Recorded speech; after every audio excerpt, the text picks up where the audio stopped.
Saudara, mari kita berdoa. Bapa yang baik, kami mengucap syukur untuk segala kebaikan-Mu yang senantiasa terus menaungi hidup kami. Topangan tangan kasih-Mu itulah yang menuntun kami. Tuhan, kami bersyukur kami punya Allah seperti Engkau. Dan biarlah pujian ini, ibadah kami pada hari ini, kami boleh untuk memuliakan Tuhan, untuk menyenangkan hati. Dan kami bersyukur Tuhan apabila Tuhan juga memberikan kami kesempatan untuk kami boleh membuka firman-Mu, membacanya dan merenungkannya. Kiranya Allah Roh Kudus yang menuntun kami, memberikan kami hikmat, sehingga apa yang kami baca, renungkan, boleh menjadi kebenaran di dalam hidup kami. Tuhan, tolong kami, mampukan untuk kami juga menghidupi kebenaran itu di dalam kehidupan kami. Kiranya Tuhan pakai waktu di depan ini menjadi waktu kami bersama dengan Tuhan. Kami mengucap syukur dan di dalam nama Tuhan Yesus kami berdoa. Amin. Silakan duduk, saudara. Selamat pagi Bapak Ibu saudara sekalian yang dikasihi Tuhan. Saudara, kita mengucap syukur sekali lagi Tuhan memberikan kita kesempatan untuk beribadah di rumahnya. Dan saudara, di dalam perenungan kita memasuki bulan November ini, saudara, di dalam 3 minggu ke depan bersama-sama kita akan merenungkan satu topik, yaitu bagaimana kita mengalami Allah di dalam setiap momen hidup kita, di dalam setiap musim hidup kita, apapun yang terjadi. Saudara, kita mau memakai semuanya itu untuk kita boleh mengalami Allah hari demi hari. Dan minggu ini kita akan memulainya dengan merenungkan satu tema, yaitu Encountering God in the Midst of Success. Atau kalau kita terjemahkan, saudara, yaitu bagaimana kita mengalami Allah di tengah kesuksesan hidup kita. Dan saya ingin mengajak kita membuka satu bagian firman Tuhan yang terambil di dalam kitab 2 Samuel pasal yang ke-24. Saudara, memang yang menjadi fokus kita adalah satu perikop ini, ayat yang pertama sampai dengan ayat yang ke-17. Namun saya ingin mengajak kita memperhatikan ayat yang pertama sampai dengan ayat yang keempat. Nanti kita akan lanjutkan dari ayat yang ke-9 sampai dengan ayat yang ke-17. Saya akan bacakan untuk kita sekalian. Demikian firman Tuhan. Bangkitlah pula murka Tuhan terhadap orang Israel. Ia menghasut Daud melawan mereka. Firman-Nya, pergilah, hitunglah orang Israel dan orang Yehuda. Lalu berkatalah raja kepada Yoab dan para panglima tentara yang bersama-sama dengan dia. Jelajahilah segenap suku Israel dari Dan sampai Beersheba. Adakanlah pendaftaran di antara rakyat supaya aku tahu jumlah mereka. Lalu berkatalah Yoab kepada raja, kiranya Tuhan Allahmu menambahi rakyat 100 kali lipat daripada yang ada sekarang. Dan semoga mata tuanku raja sendiri melihatnya. Tetapi mengapa tuanku raja menghendaki hal ini? Namun titah raja itu terpaksa diikuti oleh Yoab dan oleh para panglima tentara. Maka pergilah Yoab dan panglima-panglima tentara itu atas perintah raja untuk mengadakan pendaftaran di antara bangsa Israel. Ayat yang ke-9. Lalu Yoab memberitahukan kepada raja hasil pendaftaran rakyat. Orang Israel ada 800.000 orang perangnya yang dapat memegang pedang. Dan orang Yehuda ada 500.000. Tetapi berdebar-debarlah hati Daud setelah ia menghitung rakyat. Lalu berkatalah Daud kepada Tuhan, aku telah berdosa, aku telah sangat berdosa karena melakukan hal ini. Maka sekarang Tuhan, jauhkanlah kiranya kesalahan hamba-Mu, sebab perbuatanku itu sangat bodoh. Setelah Daud bangun daripada waktu pagi, datanglah firman Tuhan kepada Nabi Gad, pelihat Daud demikian. Pergilah, katakanlah kepada Daud, beginilah firman Allah, 3 perkara kuhadapkan kepadamu, pilihlah salah satu daripadanya, maka aku akan melakukannya kepadamu. Kemudian datanglah Gad kepada Daud memberitahukan kepadanya dengan berkata kepadanya, akan datang menimpa engkau 3 tahun kelaparan di negerimu. Atau maukah engkau melarikan diri 3 bulan lamanya dari hadapan lawanmu, sedang mereka itu mengejar engkau? Atau akan adakah 3 hari penyakit sampar di negerimu? Maka sekarang pikirkanlah dan timbanglah, jawab apa yang harus kusampaikan kepada yang mengutus aku. Lalu berkatalah Daud kepada Gad, sangat susah hatiku Biarlah kiranya kita jatuh ke dalam tangan Tuhan, sebab besar kasih sayangnya. Tetapi janganlah aku jatuh ke dalam tangan manusia. Jadi Tuhan mendatangkan penyakit sampar kepada orang Israel dari pagi hari sampai waktu yang ditetapkannya. Maka matilah dari antara bangsa itu dari Dan sampai Beersheba 70.000 orang. Ketika malaikat mengacungkan tangannya ke Yerusalem untuk memusnahkannya, maka menyesallah Tuhan karena malapetaka itu. Lalu ia berfirman kepada malaikat yang mendatangkan kemusnahan kepada bangsa itu, cukup, turunkanlah sekarang tanganmu itu. Pada waktu itu malaikat Tuhan ada dekat tempat pengirikan Arauna orang Yebus. Dan berkatalah Daud kepada Tuhan ketika dilihatnya malaikat yang tengah memusnahkan bangsa itu demikian. Sesungguhnya aku telah berdosa dan aku telah membuat kesalahan. Tetapi domba-domba ini, apakah yang dilakukan mereka? Biarlah kiranya tanganmu menimpa aku dan kaum keluargaku. Saudara, berbahagialah kita yang senantiasa mendengarkan firman Allah dan yang memeliharanya. Haleluya.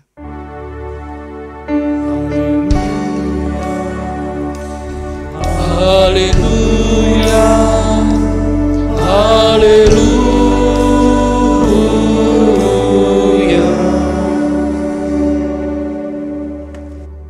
Saudara sekalian kasih Tuhan, beberapa waktu yang lalu saudara saya menonton sebuah film dokumenter di Netflix gitu ya. Saudara, film dokumenter yang saya tonton judulnya ini, Downfall the Case Against Boeing. Nah saudara, film dokumenter ini menceritakan tentang investigasi atau penyelidikan yang dilakukan terhadap perusahaan Boeing. Sebagaimana yang kita ketahui, saudara, Boeing ini adalah salah satu perusahaan yang sangat terkenal di dalam dunia aviasi atau penerbangan. Yang boleh dikatakan ini salah satu produsen pembuat pesawat yang handal, gitu ya.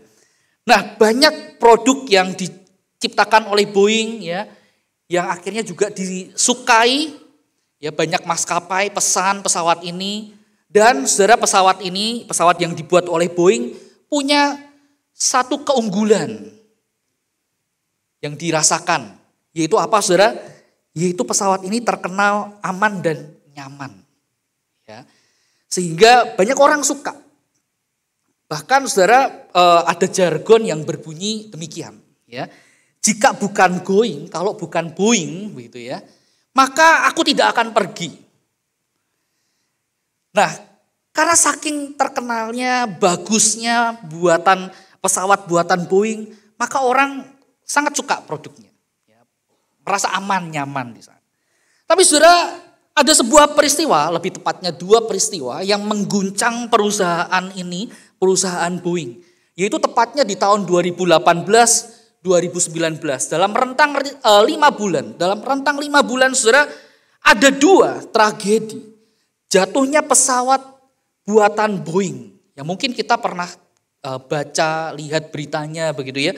Yaitu saudara, dua pesawat yang dimiliki oleh Lion Air dengan nomor penerbangan 610, JT610. Dan juga 5 bulan berselang, pesawat Ethiopian Airlines dengan nomor penerbangan 302 jatuh.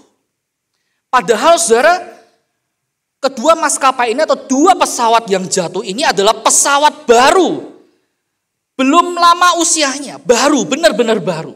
Dan tipe terbaru, Boeing 737 MAX 8, MAX 8 tulisannya begitu.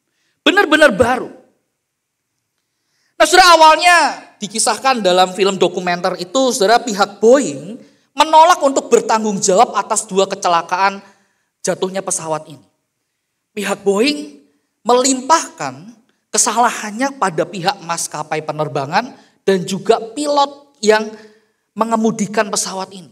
Mereka menganggap bahwa pilotnya tidak dilatih, kurang terlatih, sehingga tidak tahu bagaimana dia harus bertindak, sehingga jatuhlah dua pesawat ini. Tapi sekali lagi saudara, investigasi dilakukan, penyelidikan dilakukan, dan saudara, ditemukan bahwa kesalahan tersebut justru ada pada pihak Boeing.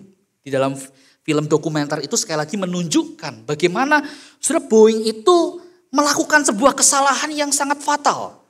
Dia menambahkan satu sistem pesawat ya yang bernama singkatannya itu MCAS gitu ya di dalam tubuh pesawat itu. Nah, sistem ini berfungsi untuk mengatur ini ya hidung pesawat, tinggi rendahnya hidung pesawat. Boeing menambahkan sistem itu ke dalam tubuh pesawat, tapi celakanya pihak Boeing tidak memberitahu maskapai tersebut. Pihak Boeing juga tidak mengadakan pelatihan bagi para pilot yang nantinya akan mengemudikan pesawat jenis baru ini. Mereka seakan-akan menutupi ada satu sistem baru, tapi sangat vital di dalam tubuh pesawat itu, ya kan? Sehingga akibatnya ketika sistem MCAS itu tadi kacau, error, rusak, sudah pilot yang mengemudikan pesawat itu kebingungan dan dia tidak tahu apa yang harus dia lakukan. Sehingga yang terjadi sebagaimana yang tadi kita lihat, ada 2 pesawat yang jatuh. Dan tidak kurang dari 300 jiwa melayang akibat peristiwa ini. Nah, saudara, dalam tayangan sekali lagi film dokumenter itu menunjukkan saudara, di tengah segala pengalaman Boeing dalam menciptakan, membuat pesawat, di dalam setiap kesuksesan yang mereka raih, reputasi dan lain sebagainya, saudara, pihak Boeing menjadi terlena sehingga akhirnya saudara mereka mengabaikan satu hal yang sangat vital, yang sangat penting pada waktu mereka menciptakan pesawat, yaitu apa? Keamanan. Mereka melupakan, mereka mengabaikan satu hal yang vital ini. Dan di sana dikatakan bagaimana Boeing fokusnya berubah, yaitu bagaimana supaya perusahaan mendapat profit besar, nilai sahamnya meningkat, pesawatnya laris dipesan oleh berbagai macam maskapai di penjuru dunia. Tapi sekali lagi, yang terpenting, yang vital mereka abaikan. Dan akibatnya saudara pihak Boeing harus menanggung konsekuensinya. Mereka harus mengganti rugi kepada pihak korban. Perusahaan pun rugi besar. Paling tidak 20 miliar US dollar. Sangat besar sekali nilainya. Dan sempat FAA, itu otoritas tertinggi penerbangan di Amerika, begitu ya, melarang, menggrounded pesawat ini untuk terbang. Jadi nggak boleh terbang selama kurang lebih 20 bulan sampai ditemukan apa masalahnya dan diperbaiki. 20 bulan pesawat ini semua Boeing tidak boleh terbang. Dan saudara, nama baik, reputasi yang telah bertahun-tahun, puluhan tahun mereka bangun, mereka jaga. Seperti yang tadi dikatakan mereka punya moto, kalau nggak Boeing nggak pergi. Sekarang saudara, moto yang menjadi kebanggaan mereka berubah. Dikatakan ya, dalam hal itu adalah, kalau Boeing, maka aku gak jadi pergi. Kalau pesawat yang berangkat Boeing, aku gak jadi berangkat ya. Lebih baik cancel. Itu yang ditunjukkan di dalam film dokumenter tadi. The Downfall Case Against Boeing. Nah saudara, kisah tentang Boeing ini, apa yang terjadi pada Boeing ini sudah menjadi pelajaran bagi kita. Bagaimana sudah kesuksesan, prestasi yang diraih, sudah jika tidak disikapi dengan benar, sudah dapat menjadi pedang bermata dua bagi kita. Satu sisi saudara, kita suka, kita bangga dengan kesuksesan yang kita capai. Dan tentu saja, setiap dari kita tentu ingin sukses, menjadi orang yang sukses. Namun di sisi yang lain, saudara, kesuksesan yang kita peroleh dapat membuat kita terlena. Dapat membuat kita kehilangan fokus. Dapat pada akhirnya membuat arah hidup kita, saudara, jadi berubah. Yang penting bisa jadi kita tinggalkan, kita abaikan. Dan kemudian kita justru mengejar sesuatu hal yang mungkin itu tidak penting. Kita menjadi lengah, menjadi tidak waspada. Dan pada akhirnya kesuksesan itu justru berbalik menjatuhkan kita. Sudah oleh karena itu akhirnya menjadi sebuah hal yang penting bagi kita untuk kita renungkan bersama. Bagaimana kita seharusnya memaknai kesuksesan tersebut. Terlebih lagi saudara kita sebagai orang percaya.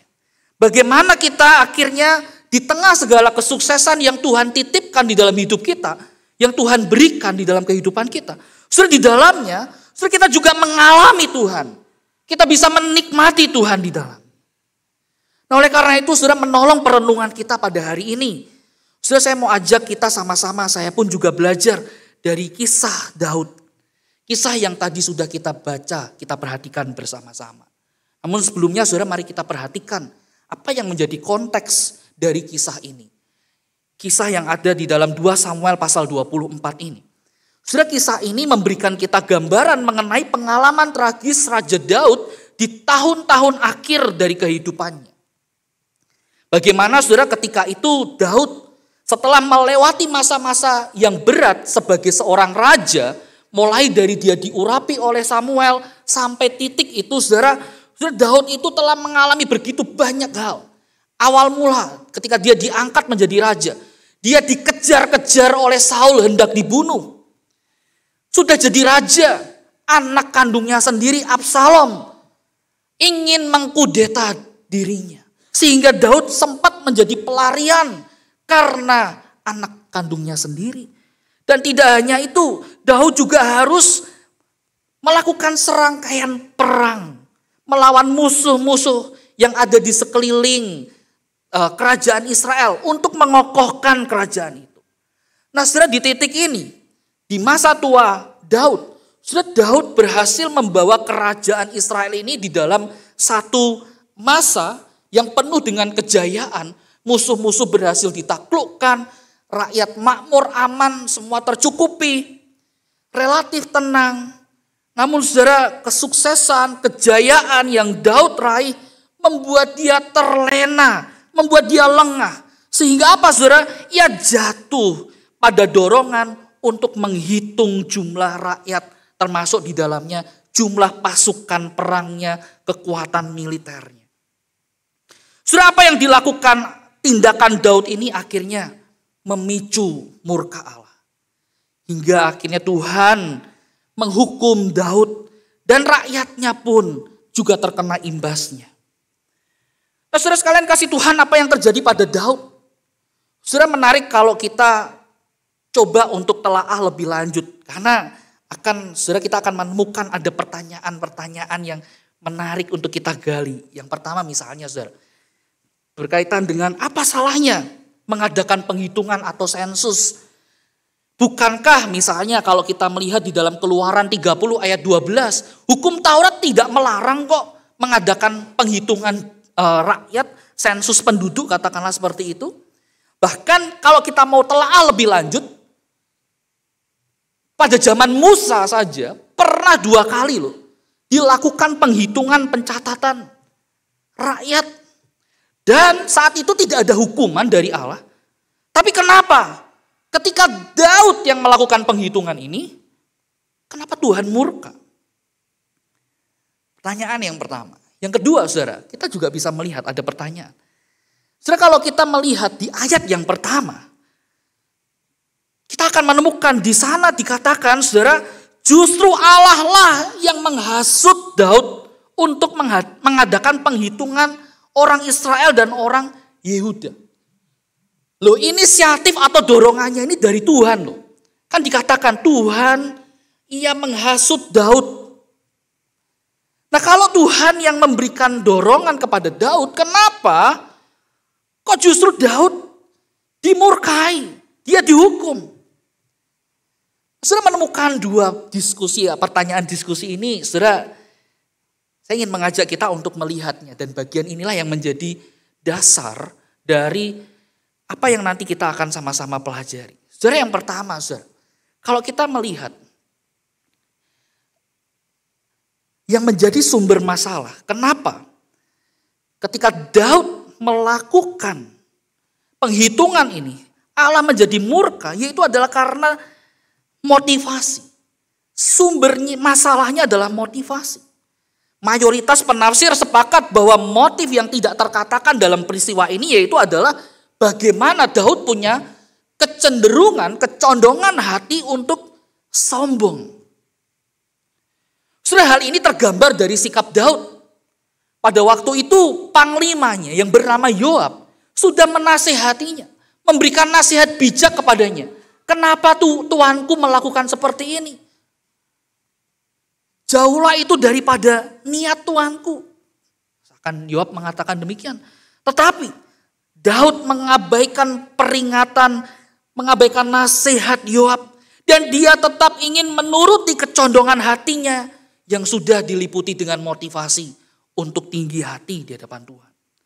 Sudah dengan jelas demikian, sudah kita bisa melihat ada perbedaan yang mendasar antara apa yang dilakukan Musa ketika Musa melakukan pendaftaran, penghitungan, dengan apa yang dilakukan oleh Daud. Daud diliputi motivasi hati yang keliru di hadapan Tuhan, yaitu apa? Dia sombong. Dia berubah menjadi tinggi hati. Inilah yang menjadi sumber permasalahan di hadapan Tuhan. Kesombongan hati Daud. Dan yang kedua, saudara, berkaitan dengan tindakan Daud yang menghitung jumlah rakyatnya, jumlah tentaranya. Saudara, itu atas inisiatif atau dorongan siapa? Jika benar Allah yang menghasut Daud, maka menjadi aneh bila kemudian Allah murka lalu menghukum Daud dan rakyatnya.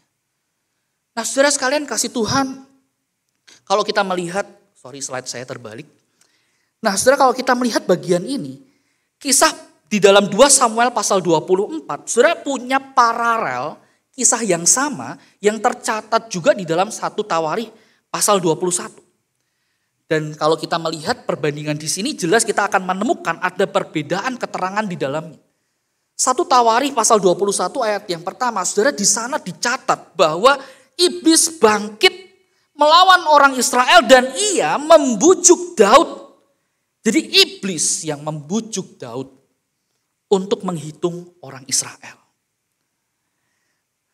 Nah, saudara, untuk memahami permasalahan ini, pertanyaan ini, saudara, saya ingin mengajak kita melihat bahwa kita perlu memperhatikan antara kitab Samuel dan Tawarikh punya perbedaan sudut pandang dan penekanan penulisan di masing-masing kitab.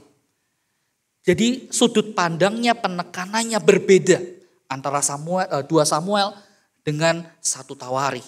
Saudara, kalau kita melihat di 1 Tawarikh, penulis kitab Tawarikh, saudara, punya sudut pandang, punya penekanan, yaitu bagaimana dia ingin menunjukkan kuasa dosa itu terus-menerus merusak kehidupan umat pilihan Allah.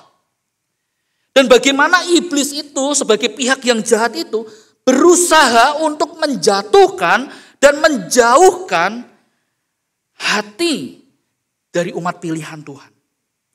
Itu sebabnya kalau kita membaca kitab Tawarikh, 1-2 Tawarikh, saudara, penulis kitab ini seringkali dengan gamblang, dengan jelas apa adanya, menuliskan atau mengisahkan kegagalan raja-raja keturunan Daud dan juga menunjukkan kegagalan rakyat Israel pada waktu itu untuk menaati perintah Allah. Ada banyak sekali kisah di dalam Tawarikh yang menunjukkan bagaimana rakyat Israel, meskipun mereka dikatakan mereka adalah umat pilihan, mereka rela meninggalkan, mereka rela mengabaikan apa yang vital, apa yang penting di dalam kehidupan mereka sebagai umat Allah, yaitu taat akan firman Allah. Mereka tinggalkan itu, mereka abaikan itu untuk berbalik mengikuti ilah-ilah palsu. Baal salah satunya yang dikatakan dewa kesuburan. Acap kali, saudara, raja-raja Israel, orang-orang Israel berbalik dari Allah yang benar, kemudian mereka menyembah kepada ilah-ilah palsu itu. Dan itu ditunjukkan dengan jelas oleh penulis Tawarikh. Sedangkan, saudara, kalau kita melihat di dalam Samuel, 2 Samuel ini, saudara, penulis kitab ini punya sudut pandang, punya penekanan yang ingin memperlihatkan bagaimana Allah itu terus berkarya di dalam kehidupan umatnya, umat pilihannya, orang-orang yang dipilihnya. Untuk apa, saudara? Untuk dipertobatkan, dibawa kembali dari jalan yang menyimpang kepada jalan Tuhan yang benar. Dan saudara, dalam konteks Daud, kita melihat bagaimana Daud yang tengah berada di puncak karir sebagai seorang raja. Saudara, ia menjadi kagum, ia menjadi bangga atas prestasi-prestasinya yang telah ia raih. Dan kemudian Daud menghitung rakyatnya, pasukannya, karena ia ingin melihat seberapa besar kuasanya, seberapa besar tanahnya, luasnya kerajaan, sekuat apa tentaranya. Semuanya itu saudara Daud lakukan untuk apa? Untuk memuaskan egonya, kesombongannya, untuk menunjukkan bahwa ini loh, aku raja yang hebat. Kekuasaanku besar, kekuatan militerku luar biasa. Tidak ada bangsa yang bisa menandingi kuasa kekuatanku. Saudara, Daud jatuh pada godaan. Bagaimana akhirnya dia memandang jumlah rakyat yang banyak, kuatnya pasukan tempur, kekuatan militernya. Untuk apa saudara? Untuk dijadikan andalannya. Rakyatku banyak, kerajaanku luas, militerku kuat. Tenanglah hatiku. Ini dapat aku andalkan. Sudah, hati Daud berbelok. Dia tidak lagi mencondongkan hatinya. Dia tidak lagi mau mengandalkan Tuhan sebagai sumber pertolongannya, sebagai sumber keberhasilan yang dia alami. Nah, sudah melihat hati Daud yang telah berubah ini, yang telah menyimpang ini.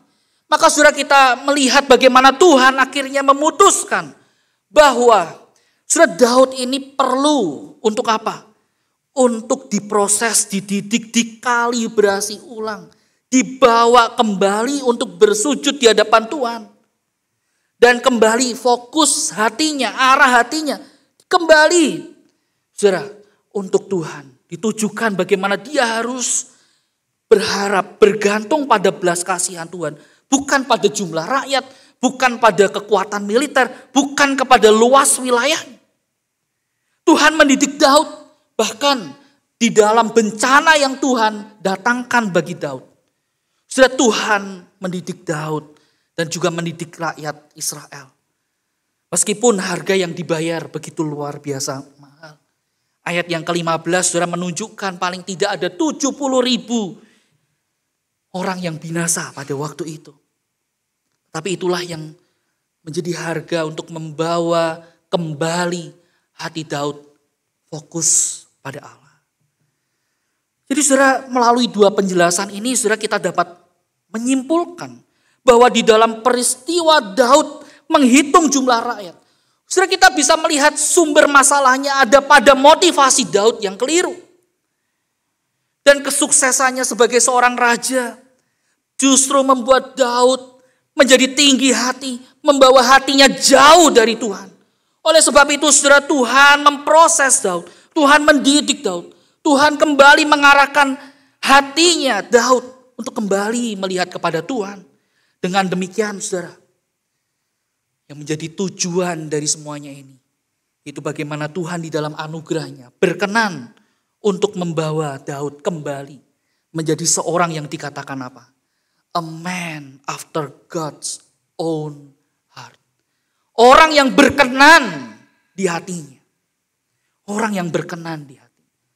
Sudah di sini kita bisa melihat bagaimana ternyata kesuksesan yang telah dicapai oleh Daud.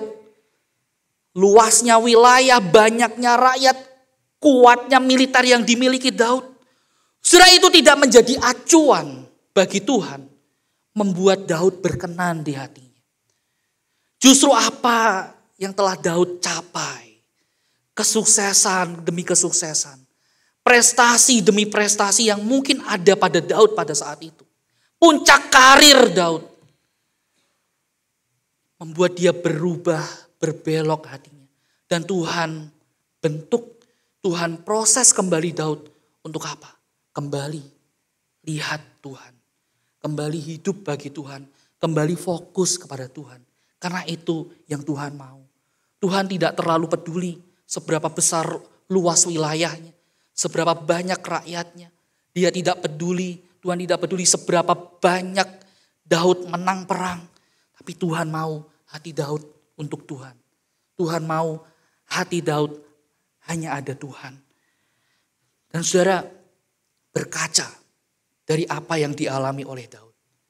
Saudara, kita pun bisa berada di posisi yang sama seperti itu. Saudara, kita pun bisa sama seperti Daud.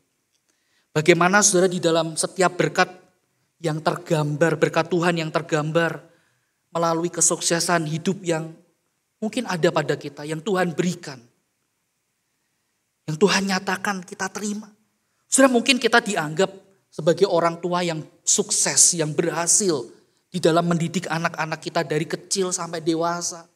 Anak-anak terkenal baik, takut Tuhan, bahkan rajin pelayanan, kerja juga bagus, sayang papa mama. Saudara, mungkin kita dianggap sebagai orang tua yang sukses di dalam mendidik membesarkan anak. Atau mungkin kita juga dianggap sebagai seorang pekerja, seorang pengusaha bisnismen yang sukses. Apa yang kita rintis, kita bangun, berhasil, pekerjaan kita semua bagus, kerjaan maju. Atau mungkin kita juga dianggap sebagai anak Tuhan yang sukses, pelayan Tuhan yang luar biasa dipakai Tuhan, sukses. Saudara, kita bisa, jangan-jangan, saudara, ketika kita mendapatkan semuanya itu, justru itu adalah jebakan kita, godaan kita, yang mampu membuat kita pada akhirnya saudara kita jatuh di dalam dosa, kesombongan misalnya. Atau saudara membuat hati kita akhirnya jauh dari Tuhan. Saudara, kesuksesan hidup itu bisa membuat kita tidak lagi sadar bahwa semuanya itu adalah anugerah Tuhan. Kesuksesan itu saudara juga bisa membuat kita pada akhirnya merasa bahwa kita tidak lagi menjadi pribadi yang rendah hati. Kita tidak lagi menjadi orang yang butuh Tuhan, perlu bergantung berserah kepada Tuhan. Saudara, segala keberhasilan yang kita capai, saudara, ini bisa saja menggoda kita. Untuk apa saudara? Untuk tidak lagi mencari Tuhan. Kita merasa tidak lagi perlu cari Tuhan. Dengan kepintaran, dengan hikmat, dengan skill yang dimiliki, dengan banyaknya koneksi misalnya. Semua aman, semua baik kok. Semua lancar. Tanpa harus datang kepada Tuhan, cari Tuhan. Semua juga sudah tertata dengan bagus. Saudara, hati-hati. Jangan-jangan kita juga bisa sama berada seperti Daud. Sama di posisi seperti Daud. Nah, oleh karena itu saudara, penting bagi kita pada akhirnya. Kita kembali menilik hati kita. Kita melihat ulang hati kita. Kita melakukan perenungan secara pribadi di hadapan Tuhan. Saudara, kita mungkin perlu bertanya, sesungguhnya apa sih yang menjadi motivasi kita di dalam mengejar kesuksesan hidup? Semua orang pasti pengen, semua orang pasti berusaha mengejar yang dinamakan kesuksesan hidup. Gak ada yang gak pengen, semua pengen. Tapi sekali lagi coba kita lihat hati kita, kita bertanya, apa sih yang menjadi motivasi kita mengejar semuanya itu? Apa sih yang menjadi dasar dari semuanya itu? Apakah kita hanya ingin memuaskan ego kita? Kita merasa bahwa ini loh aku bisa, aku bernilai, aku mampu. Kita pengen mendapatkan penerimaan dan lain sebagainya.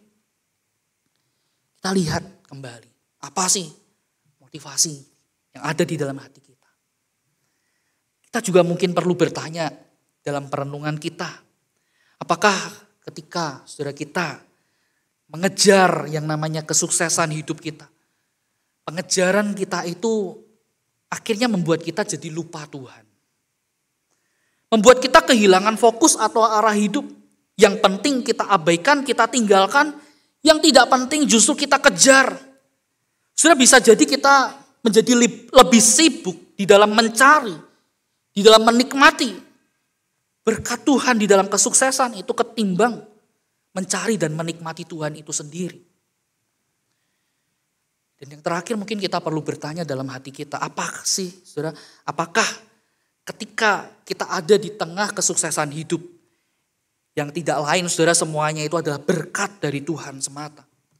Saudara semuanya itu punya andil besar untuk membawa kita menjadi pribadi yang tidak berkenan di hati Tuhan.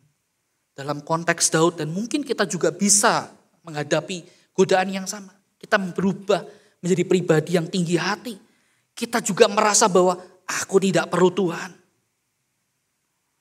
Nah, saudara sekalian, kasih Tuhan, ketekunan kita di dalam menjaga hati kita di tengah kesuksesan hidup menjadi penting. Kenapa saudara? Ditambahkan saudara ada seorang penulis buku yang bernama Charles Swindoll yang menulis, yang mengingatkan kita bahwa tidak ada saudara yang pernah kebal terhadap godaan dosa. Bahkan dikatakan, seringkali yang jatuh paling keras adalah mereka yang merasa punya kerohanian yang baik. Mereka yang merasa punya banyak pengalaman bersama dengan Tuhan. Bahkan yang paling keras jatuh adalah ketika mereka merasa, kita merasa, oh saya sudah lama jadi anak Tuhan, saya sudah lama ikut Tuhan, saya sudah lama berjalan bersama dengan Tuhan. Sudah tidak ada yang bisa kebal terhadap godaan. Kita sama-sama rentan. Dan inilah pentingnya kenapa kita perlu terus-menerus menilik hati kita.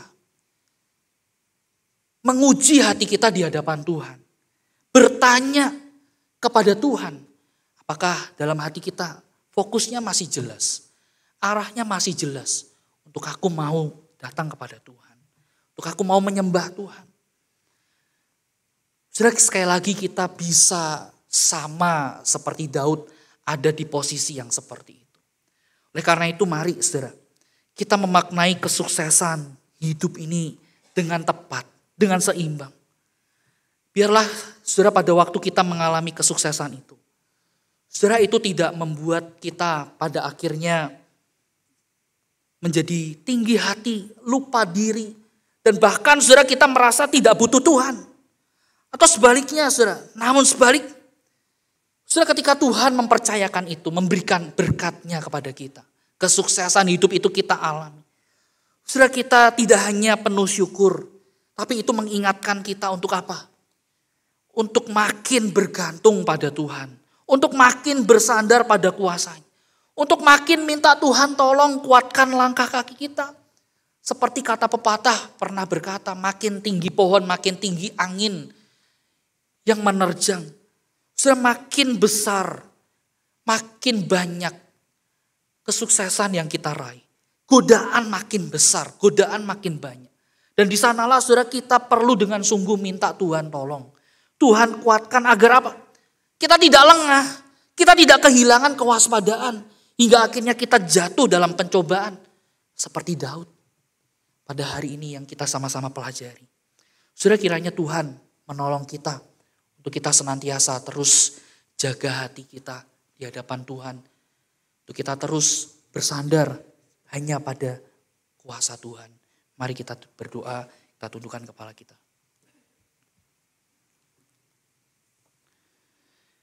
Tuhan yang baik, kami mengucap syukur untuk segala kebaikan-Mu. Segala topangan tangan-Mu lah yang memampukan kami untuk melangkah. Tuhan, di tengah segala kesuksesan yang adalah berkat Tuhan, kiranya Tuhan menjaga hati kami, Tuhan menolong kami untuk tidak kehilangan arah, kehilangan fokus hidup kami. Kami tidak mengabaikan apa yang penting, yang terutama di dalam hidup kami sebagai anak Tuhan. Dan kami akhirnya terperangkap di dalam pengejaran kami yang sia-sia. Tuhan tolong kami, ingatkan kami. Ketika hati kami mulai disibukkan dengan hal-hal yang membawa kami jatuh, membawa kami jauh dari Tuhan. Tuhan kembali ingatkan, perteguh langkah kami, kuatkan kami. Tuhan tolong kami, mampukan. Dan kami juga ingin mendoakan untuk gereja-Mu Tuhan. Di dalam setiap pelayanan yang ada, kiranya Tuhan juga menjaga gereja-Mu ini tetap ada di dalam koridornya. Di dalam panggilannya, melayani Tuhan, melayani jemaat dan di dalam mengembangkan diri. Kiranya Tuhan tetap bersama dengan kami, mampukan kami Tuhan. Apa yang mengganggu konsentrasi fokus kami di dalam jalan persembahan ini, kiranya Tuhan yang juga boleh menyingkirkannya, mengingatkan kami untuk membuangnya, dan kami kembali fokus pada Tuhan. Tuhan tolong berkati anak-anak-Mu, setiap aktivis yang boleh melayani, para penatua, segenap anak-anak-Mu yang boleh melayani di komisi dan bidang, mereka yang melayani Tuhan dalam ibadah, semuanya Tuhan kiranya Engkau yang pimpin. Untuk mereka yang menjadi guru-guru sekolah minggu, mereka yang terlibat dalam pelayanan multimedia gereja, dan semuanya. Mereka yang telah memberi hati, memberi diri, Tuhan tolong mampukan kami, untuk kami boleh melihat bahwa sumber dari keberhasilan pelayanan kami, keberhasilan hidup kami adalah Tuhan semata. Engkaulah yang memberikan segala kebaikan ini. Tuhan tolong mampukan. Dan kami juga berdoa, di dalam doa syafaat ini kami mengingat untuk setiap jemaat-Mu yang mereka tengah mengalami berbagai macam pergumulan di dalam kehidupan mereka.